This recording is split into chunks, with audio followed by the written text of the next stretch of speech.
ಧರ್ಮಸ್ಥಳ ಅರಣ್ಯ ಭಾಗದಲ್ಲಿ ನೂರಾರು ಶವಗಳನ್ನು ಹೂತಿಟ್ಟಿದ್ದೀನಿ ಅನ್ನೋ ವ್ಯಕ್ತಿಯ ಹೇಳಿಕೆಯನ್ನು ಆಧರಿಸಿ ನಿನ್ನೆಯಿಂದಲೂ ಕೂಡ ಉತ್ಖನನ ಕಾರ್ಯವನ್ನು ಮಾಡಲಾಗ್ತಾ ಇದೆ. ನಿನ್ನೆ ಪಾಯಿಂಟ್ ನಂಬರ್ 1 ನಲ್ಲಿ ಉತ್ಖನನ ಮಾಡಿದ್ರೂ ಕೂಡ ಯಾವುದೇ ಕುರುಹುಗಳು ಅಥವಾ ಅಸ್ಥಿಪಂಜರ ಅಲ್ಲಿ ಪತ್ತೆಯಾಗಿಲ್ಲ. ಹಿನ್ನೆಲೆಯಲ್ಲಿ ಆ ಪ್ರದೇಶವನ್ನು ಸೀಲ್ ಔಟ್ ಮಾಡಲಾಗಿದೆ. ಇವತ್ತು 2ನೇ ಪಾಯಿಂಟ್ನಲ್ಲಿ ಆತ 13 ಸ್ಥಳಗಳನ್ನು ಒಟ್ಟು ಗುರುತಿಸಿದ್ದ. ನಾನು ಈ ಭಾಗದಲ್ಲಿ ಈ ಜಾಗದಲ್ಲಿ ಶವಗಳನ್ನು ಹೂತು ಹಾಕಿದ್ದೆ ಆಗ ಅಂಥೇಳಿ ಅದೇ ಜಾಗವನ್ನು ಈಗ ತೋರಿಸಿದ್ದಾನೆ.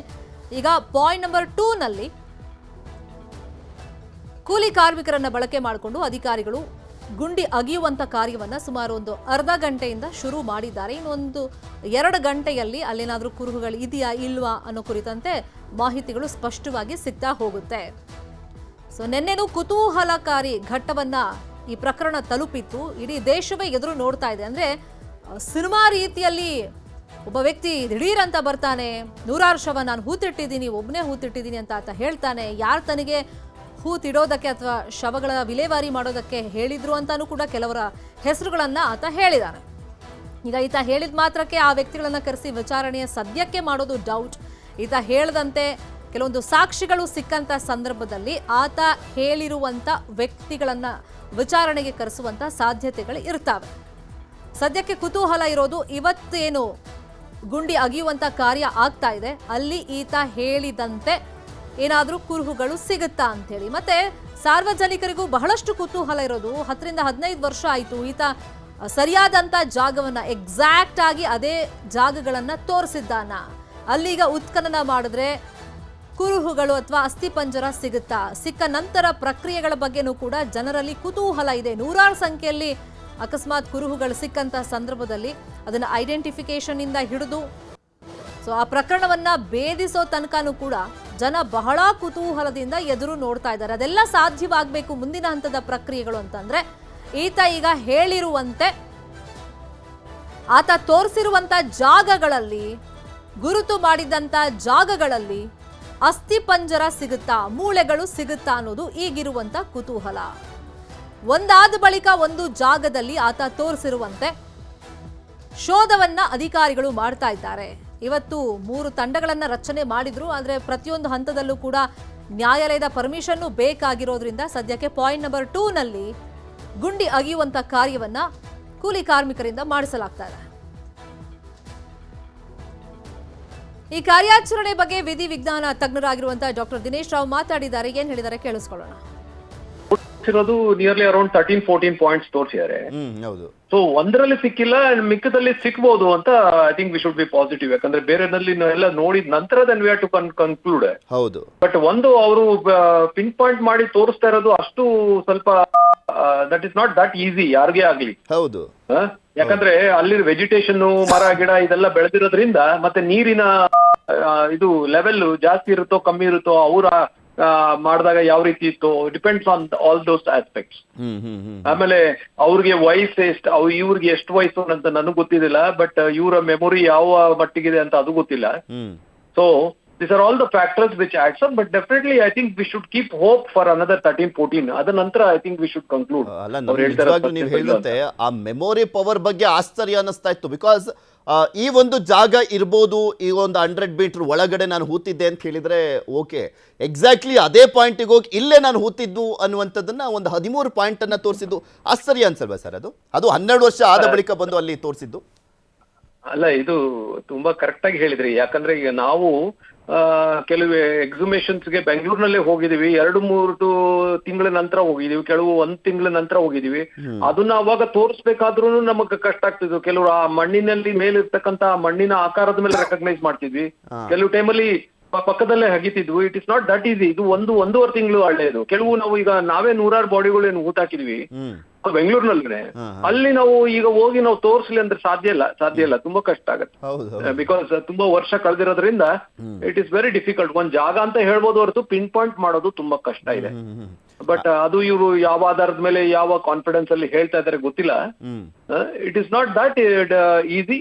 But at the same time ಹೇಳ್ಬೋದು ಈ ತರ ಜಾಗದಲ್ಲಿ ಅಂತ. ಬಟ್ ಎಲ್ಲಾ ಜಾಗ ಅಗಿಯೋದು ನಿಮ್ಗೆ ಗೊತ್ತಿರಬೇಕು ಎಷ್ಟು ಕಷ್ಟ ಇದೆ ಅಂತ. So this all the what you call deterrent factors ಅಂತೀವಿ ನಾವು ಈ ತರ ಪ್ರಸಂಗಗಳಲ್ಲಿ. ಐ ಥಿಂಕ್ ಹೇಳಿ ಸರ್, ಹೇಳಿ. ಐ ಥಿಂಕ್ ಈಗ ನಾವು ಇನ್ನೂ ಒಂದು ಅವ್ರು ಏನು 13-14 ಹೇಳಿದ್ದಾರೆ ಅದನ್ನೆಲ್ಲ ತೆಗೆಯೋವರೆಗೂ ಕಾಯೋದು ತುಂಬಾ ಉತ್ತಮ ಅನ್ಸುತ್ತೆ. ಬಟ್ ಆದಷ್ಟು ಇವರು they should take multiple team excavators ಒಂದಷ್ಟು ಜನ ಹುಡುಗರನ್ನ ಕರ್ಕೊಂಡ್ ಬಂದು ಪ್ರಾಪರ್ ಅವ್ರಿಗೆ ಪ್ರೊಟೆಕ್ಟಿವ್ ಗೇರ್ಸ್ ಕೊಟ್ಟು ಅದನ್ನ ಎಕ್ಸ್ಯೂಮ್ ಮಾಡೋದು ತುಂಬಾ ಇಂಪಾರ್ಟೆಂಟ್. ಯಾಕಂದ್ರೆ ಇವತ್ತು ಪ್ಲಾನ್ ಬೇರೆ ಇತ್ತು. 3 ತಹಶೀಲ್ದಾರ್ಗಳನ್ನ ಕರೆಸಿ 3 ಸ್ಪಾಟ್ಗಳಲ್ಲಿ ತೆಗೆಸಬೇಕು ಅನ್ನುವಂಥ ಒಂದು ಪ್ಲಾನ್ ಅನ್ನ ಮಾಡ್ಕೊಳ್ಳಾಗಿತ್ತು. ಆದರೆ ಫೈನಲಿ ಅಲ್ಲೇನೋ AC ಪರ್ಮಿಷನ್ ಕೊಡ್ಲಿಲ್ವಂತೆ. ಸೊ ಹೀಗಾಗಿ ಇವತ್ತು ಒಂದೇ ಪಾಯಿಂಟ್ನಲ್ಲೇ ತೆಗೆಸುವಂಥ ಕೆಲಸವನ್ನ ಮಾಡ್ಲಾಗ್ತಾ ಇದೆ ನೆನ್ನೆ ರೀತಿಯಲ್ಲೇ. ಅದೇ ಬಟ್ ಇದು ಜಾಸ್ತಿ ಟೈಮ್ ತಗೊಳ್ದೇ ಇರೋದು ಉತ್ತಮ. ಯಾಕಂದ್ರೆ ಒಂದ್ಸಲಿ ಐಡೆಂಟಿಫೈ ಆಗಿರೋದ್ರಿಂದ ದೆನ್ ಅದು ಐಡೆಂಟಿಫೈ ಇರೋ ಜಾಗದಲ್ಲಿ ಆದಷ್ಟು ಬೇಗ ತೆಗೆಯೋದು ಉತ್ತಮ.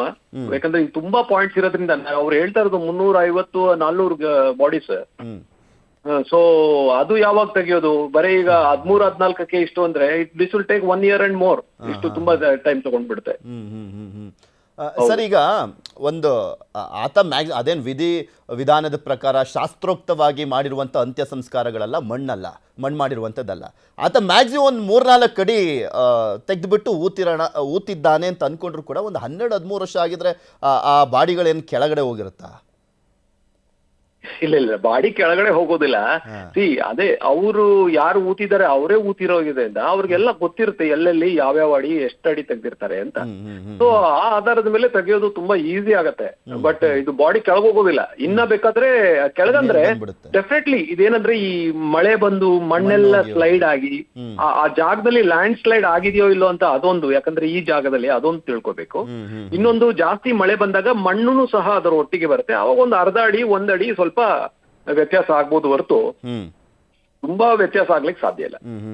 ನನ್ಗೆ ಇನ್ನೊಂದು ಕ್ಯೂರಿಯಾಸಿಟಿ ಸರ್, ಈಗ ಮೆಟಲ್ ಏನಾದರೂ ಇದ್ರೆ ಈ ಮೆಟಲ್ ಡಿಟೆಕ್ಟರ್ ಎಲ್ಲ ನಾವು ಫೈಂಡ್ ಔಟ್ ಮಾಡುವಂಥ ಕೆಲಸವನ್ನ ಮಾಡ್ತೀವಿ.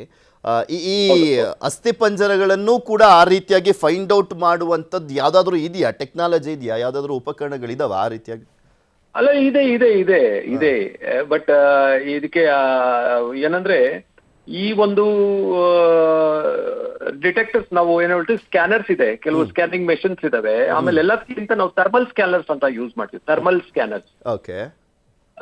ಈ ಥರ್ಮಲ್ ಸ್ಕ್ಯಾನರ್ಸ್ ಯಾವಾಗ ಯೂಸ್ ಮಾಡ್ತೀವಿ ಅಂದ್ರೆ only when the body is been buried fresh. ಅಂದ್ರೆ ಅಟ್ಲೀಸ್ಟ್ ಒಂದು ಏನಂದ್ರೆ ಒಂದು 3 ತಿಂಗಳು, 6 ತಿಂಗಳು, 1 ವರ್ಷ, 2 ವರ್ಷ. ಸೊ ಈ ತರ ಹಳೇದಾಗಿರ್ತಕ್ಕಂಥ ಬಾಡೀಸ್ ಇರುತ್ತಲ್ಲ, ಸೊ ಅದಕ್ಕೆ ನಾವು ಥರ್ಮಲ್ ಸ್ಕ್ಯಾನರ್ಸ್ ನಾವು ಯೂಸ್ ಮಾಡ್ತೀವಿ. ಓಕೆ. ಅಂದ್ರೆ ಅಲ್ಲಿ ಡಿಕಂಪೋಸಿಷನ್ ಆಗ್ಬೇಕಾದ್ರೆ ಅದರದ ಹೀಟ್ ಆಚೆ ಬಂದಾಗ ಅದು ಡಿಟೆಕ್ಟ್ ಮಾಡುತ್ತೆ. That we have used. ಅಂದ್ರೆ ಮ್ಯಾಕ್ಸಿಮಮ್ ಒಂದು 5 years ಬಾಡಿಗೆ ಮಾತ್ರ. ಅಂದ್ರೆ 5 years ಸ್ವಲ್ಪ ತುಂಬಾ ಹಳೇದ. 5 years ವರೆಗೂ ಸ್ವಲ್ಪ ಕಷ್ಟ ಆಗುತ್ತೆ. 2-3 ವರ್ಷದಲ್ಲಿ ಯಾಕಂದ್ರೆ ಆ ಡಿಕಂಪೋಸಿಷನ್ ಪ್ರೋಸೆಸ್ ನಡೀತಾ ಇದೆ ಅಂತ ಅದರಿಂದ ಹೀಟ್ ಜನರೇಟ್ ಆಗಿರೋದ್ರಿಂದ ನಮ್ಗೆ ಆ ಥರ್ಮಲ್ ಸ್ಕ್ಯಾನರ್ಸ್ ಯೂಸ್ ಆಗುತ್ತೆ. ಇನ್ನೊಂದು ನಾವು ಗ್ರೌಂಡ್ ಪೆನಿಟ್ರೇಟಿಂಗ್ ರೇಡಾರ್ಸ್ ಅಂತೀವಿ ನಾವು. ಓಕೆ. ಅದೊಂದು ಸ್ಕ್ಯಾನರ್ಸ್ ನಾವು ಯೂಸ್ ಮಾಡ್ತೀವಿ, ಗ್ರೌಂಡ್ ಪೆನಿಟ್ರೇಟಿಂಗ್ ರೇಡಾರ್ಸ್. ಇದರಲ್ಲಿ I think the government can think about it. Government ಇದು ಏನು ಗ್ರೌಂಡ್ ಪೆನಿಟ್ರೇಟಿಂಗ್ ರೇಡಾರ್ ಅಂತ. ಬಟ್ ಇವ್ ಯಾವ ಜಾಗ ತೋರಿಸ್ತಾರೆ ಅಲ್ಲಿ ಏನಾದ್ರು ಮೂಳೆಗಳು ಇದೆಯೋ ಇಲ್ಲೋ ಅಂತಾನು that they can detect. At least ಇಂಥ ಟೈಮ್ನಲ್ಲಾದ್ರೂ ಅಂತ ಟೆಕ್ನಾಲಜಿ ಎಲ್ಲ ಯೂಸ್ ಮಾಡ್ಕೊಳ್ಬೇಕಾಗತ್ತೆ ಅಂತ ಕಾಣಿಸುತ್ತೆ. ಹೌದು. ಇನ್ನೊಂದು ಏನಂದ್ರೆ ಈಗ ನಾವು ನಮ್ಮ ರಾಜ್ಯದಲ್ಲಿ ಇದೆಯೋ ಇಲ್ಲೋ ಗೊತ್ತಿದ್ದಿಲ್ಲ, we have made sniffer dogs to sniff only the decomposed bodies. Okay. So ಆ ತರದ ಇದೆ. ಬಟ್ ಇದು ತುಂಬಾ ಹಳೇದಾಗಿರೋದ್ರಿಂದ that may not be helpful. Thermal scanners ಮತ್ತೆ sniffer dogs may not be helpful. But ground penetrating radars I think they can be. ನೆನ್ನೆ actually ಒಂದು dog squad ಬಂದಿತ್ತು ಸರ್. ನನಗೆ ಆಕ್ಚುಲಿ ಅದು ಕೂಡ ಒಂದು ಸ್ವಲ್ಪ ಇಂಟ್ರೆಸ್ಟಿಂಗ್ ಅನ್ಸುತ್ತೆ. ನೋ ಯೂಸ್ ಅದು ಡಾಗ್ ಸ್ಕ್ವಾಡ್ ನೋಡಿ. ಈಗ ನಾನು I was one part of the division which train the canines ಹೊರದೇಶದಲ್ಲಿ. ಅಲ್ಲಿ ಡಾಗ್ಸ್ ಗೆ ಅದಕ್ಕೋಸ್ಕರ ಟ್ರೈನ್ ಆಗಿರುತ್ತೆ, only to identify sniff the decompose bodies, human body. ಅಂತ ಡಾಗ್ಸ್ ತರಬೇಕು ನಾವು. ಇದು ಈ ಡ್ರಗ್ಸ್ ಸ್ನಿಪ್ ಮಾಡೋದು ಮತ್ತೆ ಮನುಷ್ಯನ ಸ್ಮೆಲ್ ಸ್ನಿಪ್ ಮಾಡೋದು ಅದು ಬೇರೆ, ಡಿಕಂಪೋಸ್ ಬಾಡಿ ಸ್ನಿಪ್ ಮಾಡೋದೇ ಬೇರೆ ಇದೆ.